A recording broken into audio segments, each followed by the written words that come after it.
उपवासाच्या दिवशी फक्त पोटभर जेवण नको असतं, तर ऊर्जा देणारा आणि पौष्टिक पदार्थ खूप गरजेचा असतो। तर आज आपण बनवतोय नवरात्री विशेष एकदम पौष्टिक अशी उपवासाची खीर। तर ही खीर खाल्ल्याने शरीराला तुम्हाला त्वरित ऊर्जा मिळेल आणि दिवसभर तुम्ही एनर्जेटिक फील कराल। तर ही खीर पचनास एकदम हलकी आहे, तरीही पोटभर अशी आहे, त्यामुळे तुम्हाला दिवसभर भूक लागणार नाही आणि उपवासात अजिबात थकवा जाणवणार नाही। तर यासाठी आपण गूळ किंवा साखरेचाही वापर न करता एकदम हेल्दी कशी बनवायची ते या व्हिडिओमध्ये पाहिलं आहे। तर नक्की व्हिडिओ शेवटपर्यंत बघा। तर ही खीर बनवण्यासाठी सर्वात आधी आपल्याला 1/4 कप किंवा पाव वाटी साबुदाणा घ्यायचा आहे। इथे मी हा मोठ्या साईजचा साबुदाणा घेतला आहे, जो आपण साबुदाणा खिचडीसाठी वापरतो तो। तुमच्याकडे बारीक साबुदाणा असेल तर तो भिजवला नाही तरी चालतो, भिजवल्यामुळे ही खीर लवकर तयार होते। असंही आपण न भिजवताही खीर बनवू शकतो, पण तिला शिजायला जास्त वेळ लागेल। तर असं 1 तास वेळ असेल तर थोडा वेळ भिजत ठेवा, म्हणजे तो बऱ्यापैकी भिजला जाईल आणि त्यानंतर आपण खीर बनवू। तर ही खीर अधिक पौष्टिक व्हावी यासाठी आपण साखर किंवा गुळाचा वापर न करता त्याऐवजी यामध्ये खजूर घालणार आहोत। तर खजूर आपल्या शरीरासाठी खूप फायदेशीर असतं आणि त्याचबरोबर फायबर व आयर्नही आपल्याला मिळतं। तर इथे 8 ते 9 मी खजूर घेतल्या आहेत आणि त्याच्या बिया काढून घेतल्या आहे। तर कोमट दुधामध्ये आपल्याला हे भिजत घालायचं आहे। खजूर बुडतील इतपतच मी यामध्ये दूध घातलं आहे आणि 10 ते 15 मिनिट हे आपण असं भिजवून ठेवू, म्हणजे मिक्सरलाही याची छान पेस्ट तयार होईल। त्यानंतर आपण गॅसवर एक कढई ठेवून पाव कप मखानेसुद्धा भाजून घेणार आहोत। तर मखाने हलके असतात, त्यामुळे मी इथे 1/4 कप गच्च भरून मखाने घेतले आहे आणि ते आपल्याला 2-3 मिनिट असे रोस्ट करून घ्यायचे आहे, म्हणजे त्याचं मॉइश्चरही कमी होईल। तर मखानेही आपल्या शरीरासाठी खूप फायदेशीर असतात। फक्त साबुदाण्याचीच खीर न करता तुम्ही असे थोडेसे मखाने घातले तर खीरची चव अजूनच वाढते आणि भरपूर आपल्या शरीराला फायदा मिळतो। तर मखाण्यामध्ये कॅल्शियम आणि प्रोटीनही भरपूर प्रमाणात असतात। तर उपवासाच्या दिवसात जर आपण असं खीर खाल्ली तर भरपूर एनर्जी आपल्याला यामुळे मिळेल। तर मखाने भाजून घेतल्यानंतर यामध्ये 2 चमचे तूप घालून घेतला आहे आणि यामध्ये आपल्याला हा भिजवलेला साबुदाणा हलकासाच परतून घ्यायचा आहे। तर असं परतून घेतल्यामुळे साबुदाणा खूप चिकट होत नाही किंवा खीरही आपली फार चिकट होणार नाही। तर 1-2 मिनिटच हे आपल्याला तुपामध्ये परतून घ्यायचं आहे।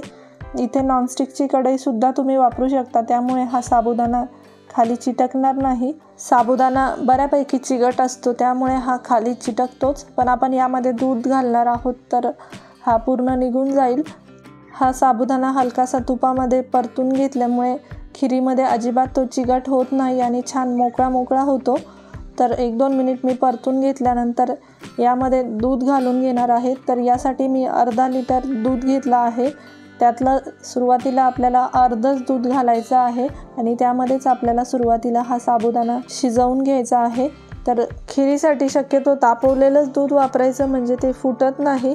आणि सर्व दूध एकदाच न घालता अर्ध्या दुधात आपण हे साबुदाणा शिजवून घ्यायचा आणि अर्ध दूध आपण साबुदाणा शिजल्यानंतर घालायचं, म्हणजे छान खीर तयार होईल आणि खूप जास्तही घट्ट होणार नाही।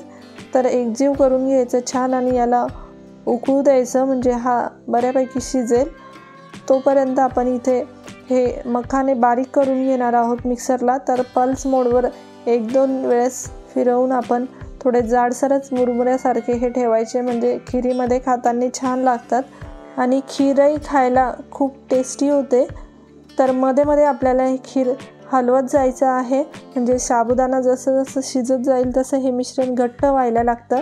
तर गॅसची फ्लेम आपल्याला एकदम लो ठेवायची आहे आणि हे लो फ्लेमवर साबुदाणा ट्रान्सपरंट होईपर्यंत छान शिजवून घ्यायचं आहे।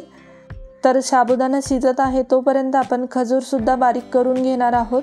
तर ही पावडर साईडला ठेवून याच भांड्यामध्ये आता आपण भिजवलेले खजूर घालून घेऊ। तर 10 ते 15 मिनिटात हे गरम दुधामध्ये छान भिजतात।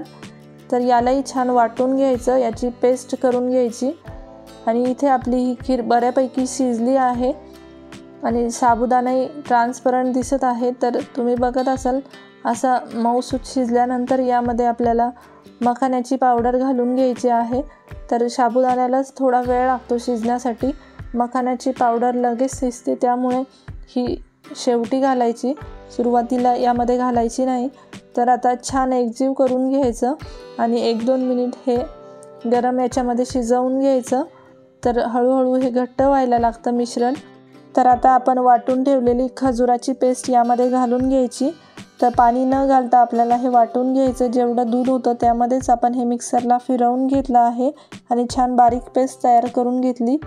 तर छान एकजीव करून घ्यायचं आणि त्यानंतर यामध्ये आपण दूध घालून घेणार आहोत। तर सुरुवातीला आपण अर्ध घातलं होतं आणि अर्ध उरलेलं दूध आपण या मिक्सरच्या भांड्यामध्ये घालून घेतलं आहे, म्हणजे याची सर्व पेस्टही निघून जाईल आणि भांडंही स्वच्छ होऊन जाईल। तर आता छान एकजीव करून घ्यायचं आणि याला उकळी आणून घ्यायची। तर या प्रमाणात ही खीर मीडियम गोड अशी तयार होते। तुम्हाला जर जास्त गोड हवी असेल तर तुम्ही खजुराच्या 1-2 बिया अजून वाढवून घेऊ शकता। तर आता याला छान उकळी आणून घ्यायची आहे। त्याआधी यामध्ये आपण बारीक केलेले 2 काजू आणि 2 बदामाचे बारीक काप करून घेतले होते ते घालून घेऊ, म्हणजे तेही यामध्ये छान शिजेल।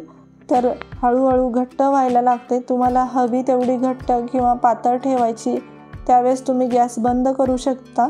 शेवटी यामध्ये मी विलायची पावडर घालून घेतली आहे आणि गॅस बंद करून घेते आहे। एकजीव करून झाल्यानंतर तुम्ही बघत असाल एकदम क्रीमी आणि छान टेक्स्चर या खिरीला येतं आणि चव तर एकदम अप्रतिम लागते। तर उपवासासाठीच नाही पण इतर वेळेसही तुम्ही ही खीर बनवून खाऊ शकता। एकदम हेल्दी, म्हणजे मोठ्यांसाठी पण आणि छोट्या मुलांसाठी तुम्ही ही बनवू शकता। उपवासात खूप अनहेल्दी खाण्यापेक्षा अशी एखादी खीर तुम्ही जर खाल्ली तर तुम्हाला दिवसभर छान पोट भरल्यासारखं वाटेल आणि उपवासात जो थकवा येतो तोही जाणवणार नाही। तर ही खीर एकदम पचनास हलकी आहे आणि एकदम एनर्जी बूस्टर आहे। तर नक्की बनवून बघा आणि तुम्हाला जर माझे व्हिडिओ आवडत असेल तर व्हिडिओला प्लीज एक लाईक करायला विसरू नका। व्हिडिओ बघितल्याबद्दल धन्यवाद।